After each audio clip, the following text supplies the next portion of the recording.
lagu soo shubi doono wixii lacag gudaha laga dirayo. waa dee sida naloo galay waa ogtihiin magaaladeedii waa la dumiyey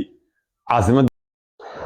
sida la noo galay waad arkayseen magaaladeedii baa la dumiyey caasimadeedii baa la dumiyey hoobiyayaal baa lala dhacay kaarayaal baa lala dhacay dhakhaatiirtii baa la dumiyey meelihii guya wax kasta oo ay lahayd magaala la dumiyey oo maxaad islahayd markaa ma waxaad doonaysay in daqiiq iyo baasto iyo bariis iyo sonkor lagu soo tuurtuuro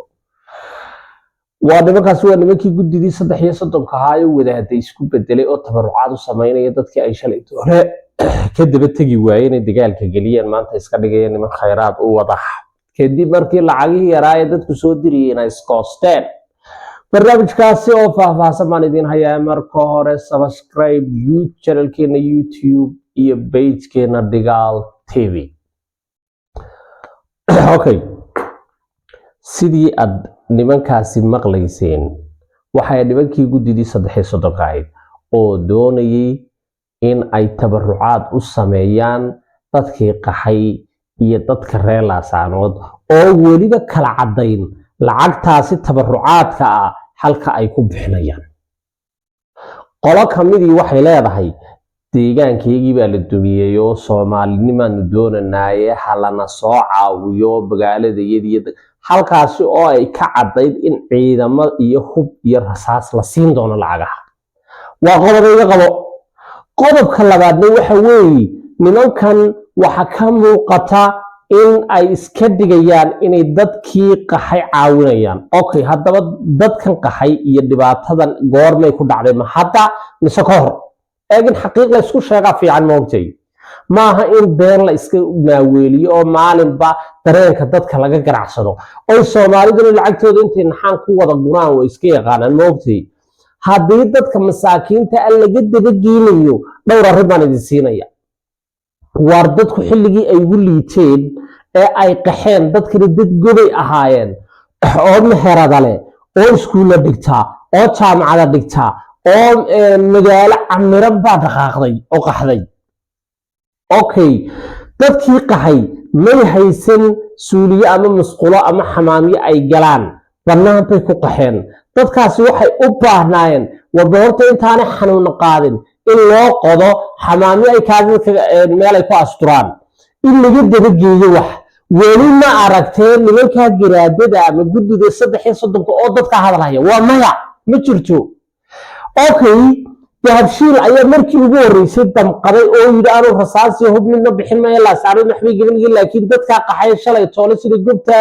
aan ugu shaqeynay magaalada ka shaqeysanay 200 oo kun oo dollar baa horta bildig joojida degdeg uga dabageynaya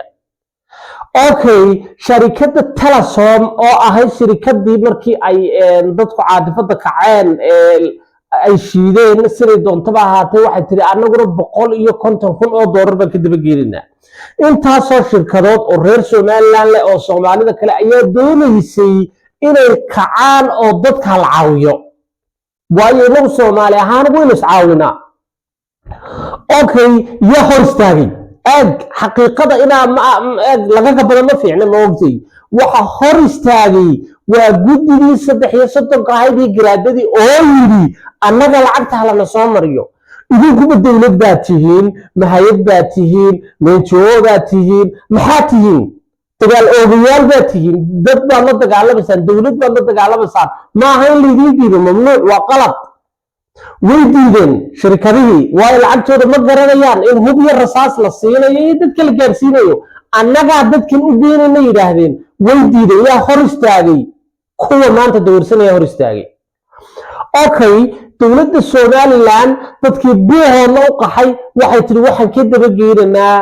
waxay cunaan iyo wax qabad yaa hor istaagay waxa la yiri Soomaaliland dadka keenaya waa isaaq way sumaynayaan way sixrayaan waxa weeyaan waxyaabo sameynayaan waxa la diiday in dadka la beer la xawsado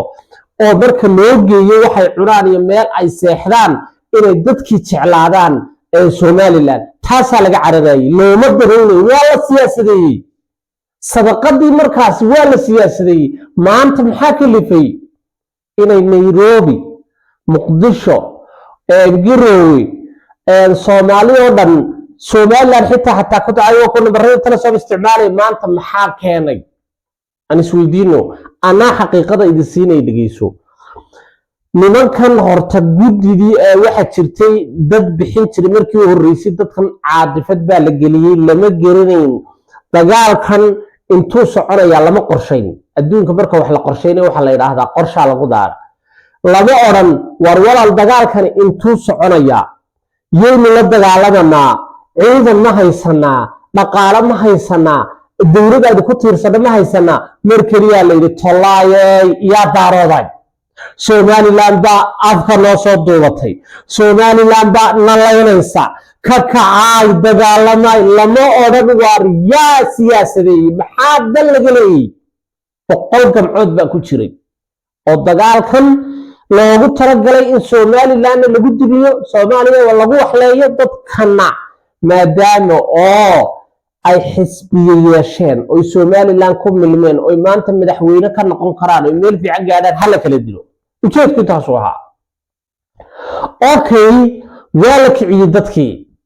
dadkii hadii la kiciyay dhaqaalihii waxa bixinayay dadka u dhashay dadka deegaanka ee qurba joogta Mareykan jooga iyo Yurub ayaa bixinayay lacagihii la bixiyay waxay lagu galay rasaas baa la soo iibiyay hub baa la soo iibiyay dagaal baa lagu galay baabuur baa la soo kireystay wax askar baa la soo kireystay yaa daarooday baa leeyay dadka riyaa marti baa leeyay qaad baa loo iibiyay qabri baa loo iibiyay cunta loo iibiyay hudo marka waxay ku tala galeen 15 minutes baa sheegtay moogtay 15 minutes baan Somaliland kaga kicinayo dawladda dhammeeyay inta jirtay qarankii 30 sano 15 minutes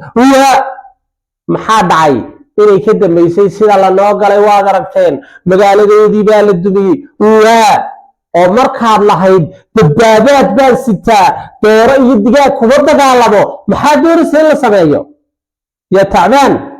ma in anaguna waxa doonaysaa in muus iyo babaay iyo bahla lagu soo tuuro ma in waxa doonaysaa saliid iyo khudaar lagu soo tuuro miyaana dadii halkan inuu ciidan 30 sano jidisna joogin maanad fikirin okay dadkii dhaawacmay ee xamar la geeyay ee hooyada iyo aabaha boohole ama tuulo sabakaad jooga ama masaakiinta ee miig iyo baadaha jooga inankoodii inta la qalday mid la gooyay ee madaxa xabad kaga taal ee xamar loo qaaday ee dawo haysan ee dhakhtar haysan ee islaantaasna joog budqulada amoodka caana ka daba kiin maxaad ugu tagi weyday oo lacagta aad rasaasta soo siinayso ugu daba geey weyday kana ka dhintay okay waxba ma sameeyay taba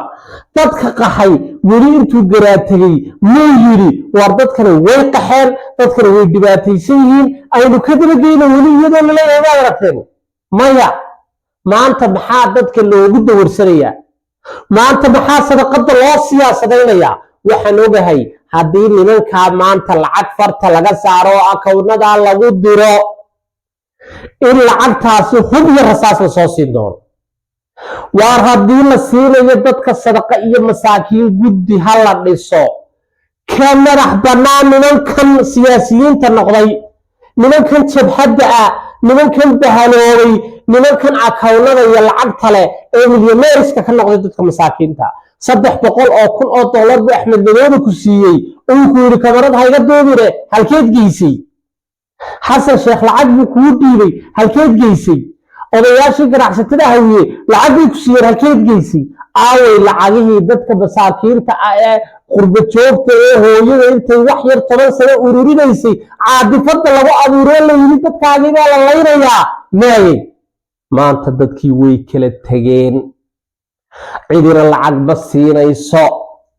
guddi la yiraahdo iyo waxay lacag ku bixinayaan ma jirto hawsha iyada waa la daalay